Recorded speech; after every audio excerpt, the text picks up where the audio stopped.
కళ్యాణ్ గారు we know that Kalyan గారు is a big star, అందులో డౌట్ లేదు. అప్పటికే ఆయన తొలి ప్రేమ అన్ని ఆయన సినిమాలు చూస్తూనే ఉన్నాం, హ్యూజ్ స్టార్ ఆయన అప్పటికే.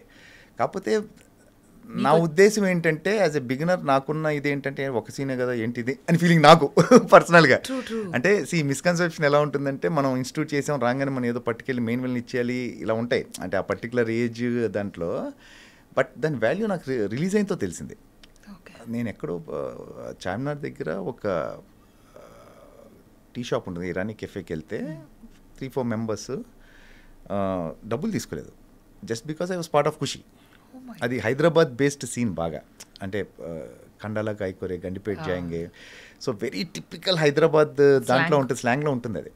సో ఐ ఫెల్ట్ అంటే ఒక బిజినెస్ చేసే వ్యక్తి డబ్బులు తీసుకోవట్లేదంటే imagine how big star Kalyan garu is. అతను రోజు చేసుకునే వ్యాపారం అది యాక్చువల్లీ, మనీ కూడా తీసుకోలేదు just because I'm part of Khushi. Imagine చేయండి అసలు how big it is.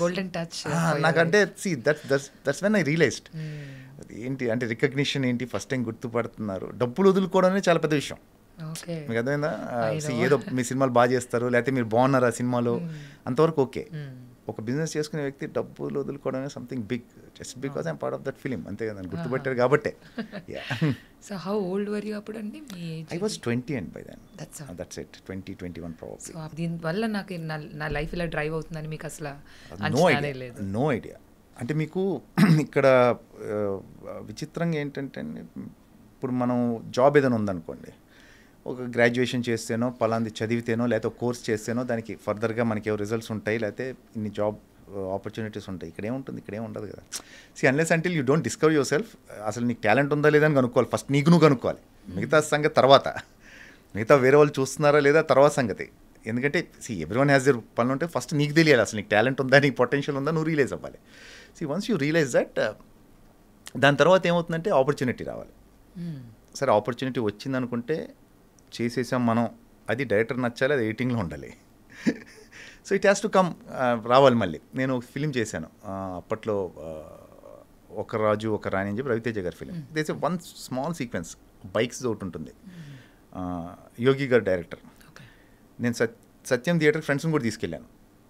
So cinema చూస్తున్నాం, అప్పుడే కొత్త కదా, సో సినిమా చూస్తున్నాం, అందరిని పట్టుకెళ్ళి కూర్చొని నా సీన్ కోసం వెయిట్ చేస్తాను. నెవర్ కేమ్, ఎడిట్లో పోయింది.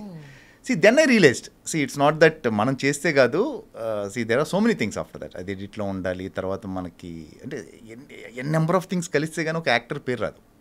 So fortunate enough part of good films, work with good directors. So అన్నీ కలిసి రావాలి, చాలా కలిసి రావాలి. Talent has alternative, talent has option. మీకు టాలెంట్ బోల్డ్ మంది ఉన్నారు, అసలు ఒకరిద్దరు కాదు. నేను ఎప్పుడైతే keep on telling that talent చాలా ఆప్షన్స్ ఉంటాయి. Your relations, your behaviour, your attitude means a lot, అంతే. గ్రేట్. అయితే మీరు చెప్పిన మాట అయితే అన్నిట్లో వర్తిస్తుందని ఎవ్రీవేర్. ప్రొఫెషన్ మైట్ బి అటు ఇటు డిఫరెంట్ ఉండొచ్చు కానీ it's all the same. So మీలాగా ఇప్పుడు మీ గురించి మేము విన్నది ఏంటంటే, ఇప్పుడు చదువు మధ్యలో స్టాప్ చేసి కూడా మీరు హైదరాబాద్ వచ్చేసారు అకస్మాత్తుగా. ఆ తర్వాత మీరు రియలైజ్ అయ్యారు something very uncertain usually. So చాలా మంది పిల్లలు they love to be a part of Indian cinema, especially మన తెలుగు వాళ్ళు కూడా చాలా మంది అబ్బాయిలు అమ్మాయిలు ఉంటూ ఉంటారు. వాళ్ళు కూడా స్టడీ స్టాప్ చేస్తూ ఉంటారు, బ్రేక్ ఇస్తూ ఉంటారు, ఆడిషన్స్కి వస్తూ ఉంటారు. సో వాళ్ళందరికీ మీరు ఇచ్చే మెసేజ్ ఏంటి? ఎడ్యుకేషన్ టాప్ ప్రయారిటీ అండి, very important. And it might sound very cliche, అందరు ఇదే చెప్తారు, బట్ ఇట్స్ వెరీ ఇంపార్టెంట్. ఎందుకంటే మీరు ఆ ఎడ్యుకేషన్ వల్ల ఏదో నేర్చేసుకొని నీకు జాబులు చేసుకొని డబ్బులు సంపాదించేస్తాను కాదు. You know how to behave, you know how to judge people. మనుషులు మీరు జడ్జ్ చేసే విధానం తెలుస్తుంది, మీకు ప్రాక్టికాలిటీ వస్తుంది. So education is important. But coming to industry and it's a beautiful field అండి. మీరు ఇండస్ట్రీ రావడం అనేది you should be very fortunate and lucky to be around. నేను పర్సనల్గా నమ్మే విషయం. ఎందుకంటే మీరు ఏ ప్రొఫెషన్ చేసినా ఏం చేసినా ప్రాబబ్లీ మీ ఆఫీస్ వరకు తెలుస్తారే మీరు. So this is profession which deals with fame. మనిషి అంటే జనాన్ని మిమ్మల్ని గుర్తుపడతారు పీపుల్. మీకు అంతకనే ఏం కావాలండి, మీకు what else you want. It's a beautiful feel. కాకపోతే ఇట్ హ్యాస్ ఇట్స్ దాని ప్రాబ్లమ్స్ ఉన్నాయి, దాని ప్లస్లు కూడా ఉన్నాయి. But for me personally I started early. నాకు అది హెల్ప్ అయింది. వెన్ ఖుషి ఇన్స్టిట్యూట్ చేసినప్పుడు I was 20, Kushi was when I was 20 years old. So I got time. నాకు ఒక 5-6 ఏళ్ళు అసలు ఇది అర్థం చేసుకోవడానికి ఇండస్ట్రీ అంటే నాకు టైం దొరికింది. సో బై 26-27 నా విక్రమార్కుడు వచ్చింది. So it took me 6-7 solid years. To get Vikramarkudu. So ఏంటంటే టైం ఇస్తే డెఫినెట్గా అవుతుంది, but again depends on your will power, how long నీకు ఎంత కావాలనుకుంటున్నావు, నువ్వు ఎంత ఎంత ఎంత ఇదిగా ఈ ప్రొఫెషన్లో ఉండాలనుకుని, ఈ ప్రొఫెషన్ ఇన్ఫ్యాక్ట్. సో దాని మీద డిపెండ్ అయ్యి